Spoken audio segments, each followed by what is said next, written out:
Hello and welcome to Racers Now. It's the usual Monday evening anti-post slot with SD. Couple of free grade ones to look forward to this weekend, I think. We've got the Tingle Creek, the Fighting Fifth. They're the grade ones. Big handicap at Aintree.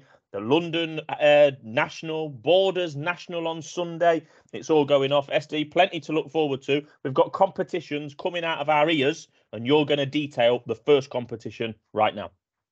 Yes, look at all the more competitions. It's like an episode of Countdown where they used to win those naff dictionaries, isn't it? So we've got a free Mick Walsh calendar. Has it got all the racing fixtures on? It's got all the racing fixtures on from 2024 and is in a lovely tone of orange. Right. And the winner of the Fighting Fifth needs to just be predicted. Right, so you can either comment in this video on Monday or the Thursday video, the final Dex preview, as we call it. Anti-post rules apply. Put the name of the Fighting Fifth winner in the comments to be in with a chance with winning a Mick Walsh calendar, and it is very lovely. It's already in the possession of SD, so we can hand that out in person. Secondly, AB Bets, who's got 3 pictures. AB Bet has got 3 pictures at Aintree, and he has been on and said, anyone who names the winner of the Becher Chase, which we're going to preview in this video, either in this video on Monday or the Thursday video, will go into a draw to win a £25 free bet, 25 quid, but you have to be at Aintree on Boxing Day. And if you win and you're not going to Aintree on Boxing Day, you get a £20 free bet that can be done remotely via text message, bank transfer, etc. So we are incentivising listeners and viewers to go racing, SD. Go racing, as you always. Come racing. So, yeah. What a generous prize that is. A pony to the winner. Well done to AB Bet. A wonderful prize. Yeah, and he's got 3 pictures at Aintree, and he operates here throughout the season as well. Great purveyor of odds. Yeah, good fella. So, yeah, name the Becher winner. Have a go at both. You can comment in both. And also, incidentally, Adam, the Becher is spelled B-E-C. I know, we have this every year. Not as you've spelt it, you bloody oak. Wait till we get round to the St. Wilfred next year. Anyway, let's crack on. We're going to share the screen as we usually do, SD. We're going to start with the Fighting Fifth, because that was due to be on last weekend, and it got called off at Newcastle. And then we're basically going to play Nicky Henderson bingo all week. So on Friday, when it was initially called off, he said that Constitution Hill was unlikely to take part in the rearranged Fighting Fifth at Sandown this Saturday. And then today he's come on and said it's more likely than not that both Constitution Hill and Shishkin, who still hasn't run this season, back over hurdles. I mean, A, what do you make of the rearrangement being 250 miles away from Newcastle? And B, what do you make of Nicky Henderson? I think the first point is that the race goers of the North have been robbed. They had 3 alternative options. They could have run it at Aintree Saturday. Wetherby, I know for a fact, John Joe Sanderson wanted to hold the fixture. They've held it before. Or you could have even gone to Kelso on Monday, or you could have even gone to Haydock on Wednesday. Instead, it has gone to Sandown. And more on the weather in a minute, but I think Sandown could be an absolute bog on Saturday on the hurdles course, which is, of course, watered throughout the summer because it goes along with the flat course, and the North gets the square root of bugger all. I think I don't agree with it. I think it's become a southern race. The Fighting Fifth is a northern race. It's 250 miles from Newcastle to Esher, and I cannot for the life of me understand they already had 7 races on that Sandown case. Nothing against Sandown. It's just I think the BHA, the king of the bad planners, have got it wrong. Speaking of bad planning, Southern last week got abandoned. Thank God it did, because they put a meeting on, an extra meeting with no paying spectators allowed. The BHA and the Wisdom, because they've had a week off, have now put an extra meeting on at Southern on Thursday. Yep. Where again no paying public are allowed. So the message to the BHA, and someone from the BHA is welcome to come on this show, and I will ask them the questions fairly. What considerations do you give to racegoers? The Northern Racego has been robbed. You're doing extra fixtures where the general public aren't allowed in. It seems like you're putting two fingers up at the racegoers, and telling them to piss off. It's an absolute bloody disgrace. Well, there's much sense being talked there. I mean, there's going to be no bet in the Fighting Fifth SD. I imagine Constitution there is 1-3 currently. If he gets declared, he'll be 1-6, 1-7. Shishkin, I mean, God knows what's happening there. I can't put a bet up, but I think here's the point with Shishkin. I have not a clue what Henderson is doing. There's a race a day later, which will almost certainly be run on better ground over 2.5 miles. We know Shishkin's a 3-miler if he bothers to start. That's called the Peterborough Chase. There's a 3-miler which he could have run in at Chepstow, but Nicky didn't want to run in hot, deep ground at Chepstow. But instead he's going over a hurdle. I mean, I just can't understand it. The Peterborough to me would have been the right race, but again, you know, it's almost getting monotonous, and I agree. Quite succinct with this. The day Nicky Henderson retires, it will be better for National Hunt Racing. Right, enough said there. Right, on to the Grade 1 that was scheduled, and another Nicky Henderson potential favourite, John Bond, 4-11. This Tingle Creek over 2 miles. For those that don't know, Captain Guinness has been put up by some of the Shrewdies each way SD at 5-1. That doesn't look like it's going to last very long. Edward Stone was beaten by John Bond last time out, and so was Nubre Negra, and the others have basically got no chance. Well, yes. Obviously, the great Tingle Creek's in the background today. Good horse, Tingle Creek. Look, John Bond won well enough. He won doing handstands. I watched that race with you when we were at Cheltenham, didn't I? But the fact of the matter is, he beat Edward Stone, who, to be honest with you, now hasn't run his race on the last 2 runs.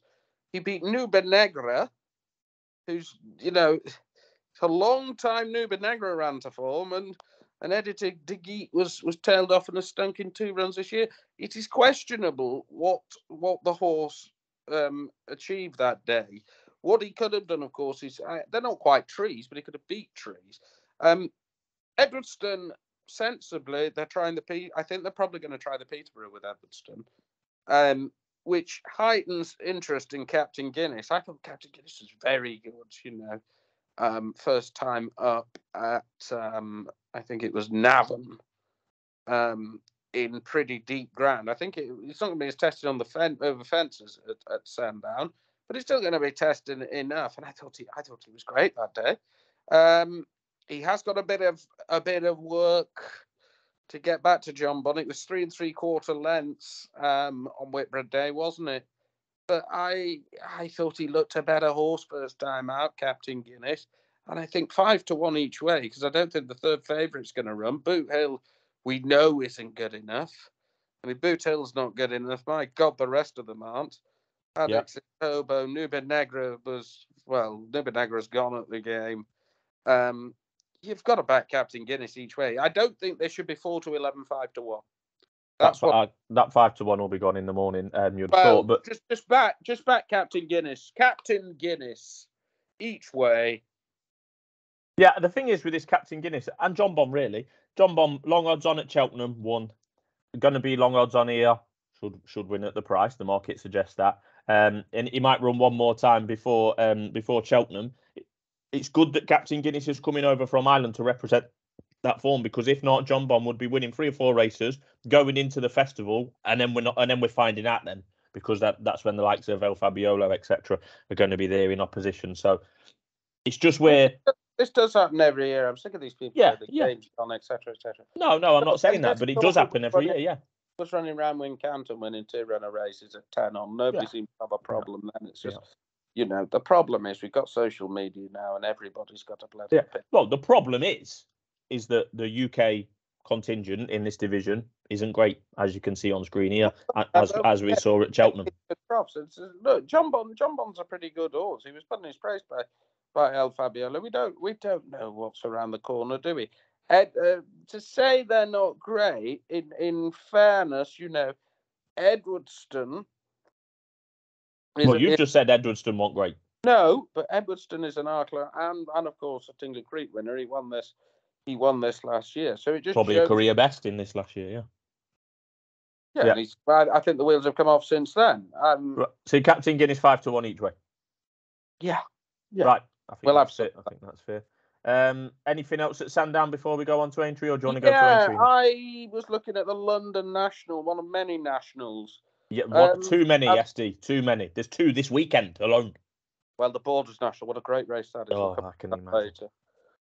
Let me just quickly go through these. Yep. Broken Halo, alternative entry at Chepstow. Certainly red. I'll just say Chepstow. It just tells you where the alternative entry is. Man of the People, nowhere else. Truckers Lodge, Kelso. Marauder, Aintree. Yep. Cyclop, Kelso or Chepstow. Fortescue, Chepstow. I mean, why on earth they put this bloody race on at Chepstow? This never used to exist, by the way, and it's an absolute pain. Planned Paradise, another entry at Sandown. Rapper, Chepstow. Boldmere, Wetherby. Corsair in nowhere else. I think there's probably 4 or 5 in here with entries nowhere else. But this race is going to cut up. And for reasons unknown, they're offering a quarter of the odds first 3. I don't think you're going to get more than 5 or 6 runners here, in all honesty. I'll start with I'll just quickly go down the market for you. City Chief is favourite. Nicky Henderson in races over 3 miles, 3.5 furlongs since 2009 has had 1 winner from 55. Wow. So that's basically stayers. Well, extreme staying races, yeah. Yeah, I mean, look, he trained Bobsworth to win a Gold Cup, but I think, clearly, I mean, that is in a bit. If you look at Henderson, I think he's probably at 20-odd%. 1 for 55 is bloody awful.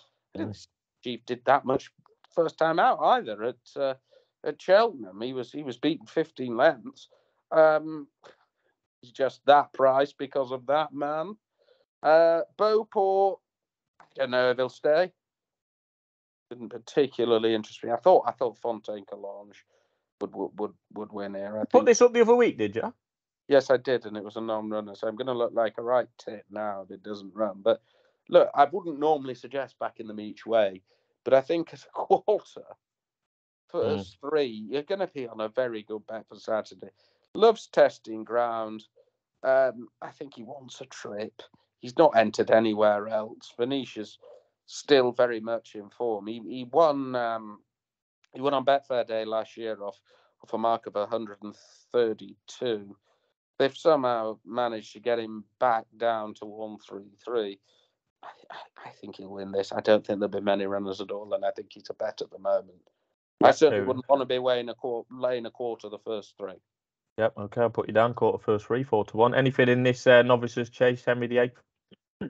JPR1, did that win? I'm going to leave it. That fell at the last, didn't it, at Cheltenham last time, I remember. Yeah, I'm not a big fan of backing horses that tip up and it's fresh in there. It does. I mean, it was a bit of a soft and see. I'm going to leave it. I was a budgie's dick off putting Le Patron up. I saw Le Patron win at Fontaine first time up. Never came off the bridle. It was a very similar scenario last time. Just a lot better horse over fences. And I thought 16th was a bit big. I just wonder if they want to blow his bloody mark off that. It's a soft grade 1. I'm surprised the Irish haven't tried something here.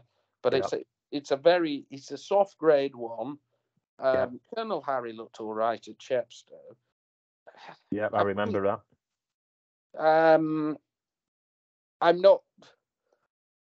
I might put the Pasha up on Thursday. I'd rather just maybe even take 12 on Thursday, just on the off chance it doesn't run. Yeah. Are you going to Aintree Saturday, Becher Chase Day? Oh, I've not told you, have I? Oh, no. Rolling Rivers entered at Chepstow. Oh, on set. So, is this the one that refused to get in the van? Yes, he get in the van on the way to Chepstow. So they're going for a bigger van. So if he runs, I'll probably be at Chepstow. But the answer is, if he runs, I'll be at Chepstow. If it's sunny and he doesn't run, I'll probably go to Wetherby. And if it's cloudy or rainy, I'll go to Aintree.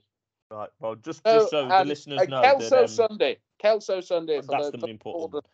Just so the listeners know, SD has a significant share in a horse called Rolling River with the great Ollie Signey. Was due to run at Chepstow a couple of Fridays ago. SD travelled all the way down to Chepstow to find out when he was about half an hour away from Chepstow from me that it was a non-runner. And the reason for Rolling River being a non-runner was he refused to get on the horse box in the morning.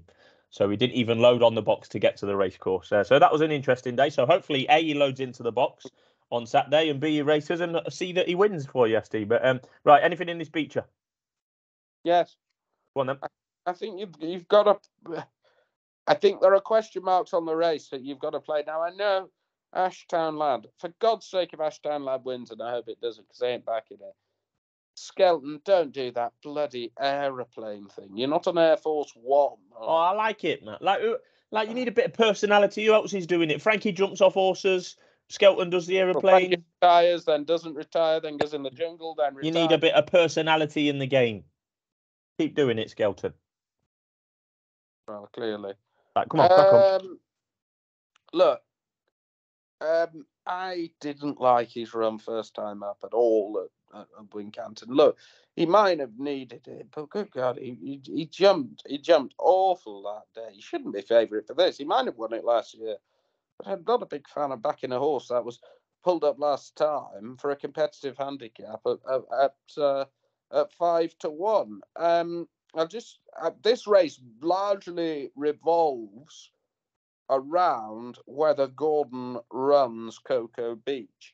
Now, I suspect he probably doesn't, but the effect of Cocoa Beach being in the race... He ran in the, the other week, didn't he? That big, one of the big races. Yeah, that's it. Yeah, that's it. The effect of him being in the race means the weights are compressed. So some of those at the bottom, who I give a chance to, especially Houston, Texas. Houston, Texas, a very game horse.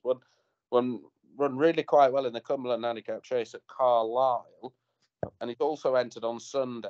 If I knew Houston was going here, I will tell you now, I'll put him up on Thursday if he runs. As it stands, I can't understand why Percussion isn't favourite. Yep. I mean, why on earth aren't they banging the tune about Percussion here? Because there's a lot to like, isn't there? I mean, he was second to Jaskiel in the Grand Sefton. He stays this far.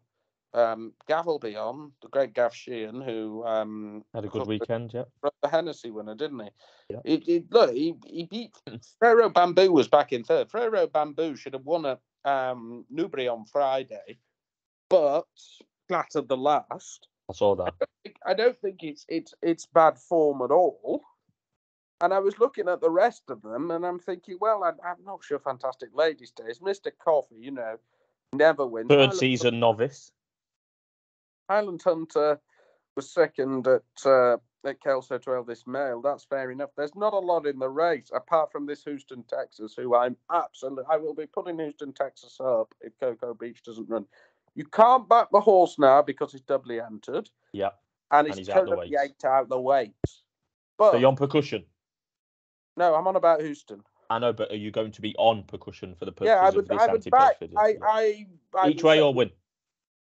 No, win. I will say with a degree of confidence that Percussion will go off favourite here. Yeah, that's fine. Yep, I like it. I like it a lot. Right, so we've covered a fair bit there. Is there anyone betting anti-poach on Sunday's races? No, there's not. Can you just flash up? Yeah, go on. Can you just flash up the... We'll use this as an example. The Boyle Sports Extra Place. Let's just teach people a lesson here. Just quickly flash the Tingle Creek up, will you? Yeah. Okay. Scroll to the bottom. Yeah. What's the best price percentage? I don't know if I get that on here. I'm on the wrong browser. Oh, you're on the wrong browser. Let me do it for you. Okay. All right, go on then. So all betting, of course, is 100% book is neither you nor the bookmaker should win. Anything over 100%, the bookmaker wins. Yep. Theory. You will always be over 100%, but it's what degree over 100%. Yeah. As to the value of the bet generally. Yep. So some bookies might bet 3 or 4% a runner. The Tingle Creek, and you say Edwardston might not run. They're betting at 116. That's just about fair for an anti-poach. Yeah, that's fair. Yeah.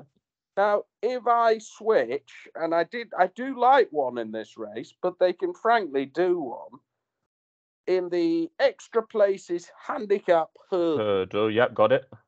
They are betting the best book in that race is 166%. Well, they're all the same. Sky Paddy and Betfair are all Well, the same. Sky prices. Paddy and Betfair, they're all the same company.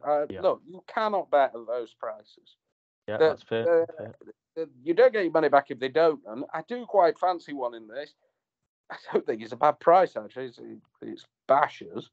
But there's plenty of juice in that at 166. Good heavens, that is absolutely atrocious. Which one? Which horse? Bashers. I thought Bashers ran well at Weatherby. I'm not putting him up. We can put a bet up at 166. Yeah, Bashers Good reflection. heavens. At least Dick Turpin wore a bloody mask. Yeah, that's fair enough. Well, we've covered a fair bit there. Everything from BHA race planning to Nicky Anderson to a rearranged Fighting Fifth to Guinness. Tingle Creek in the background there from ST. We've got competitions coming out of Rio. So all you've got to do is comment. Name me the Fighting Fifth winner. You're going in the draw for a calendar. Name me the Becher winner. You're going in the draw for a free bet. You're either going to get £25 in person at Aintree or £20 remotely. And remember, any comment on any video we post in December goes in the prize draw for 2 tickets to Cheltenham on January the 27th. 2 tickets. I've already purchased them. Someone's going to win them. Anything to finish with there, SD? No, just have a good week. We'll be back Thursday. Somewhere as I'm not attending a grade 1 this week, I may be available for meet and greet. Oh, very good, very good. And that's going to be at Chepstow, Wetherby or Aintree. Right, we'll finish it there. Kelso Sunday. We'll be back Thursday. Bye-bye. Sunday.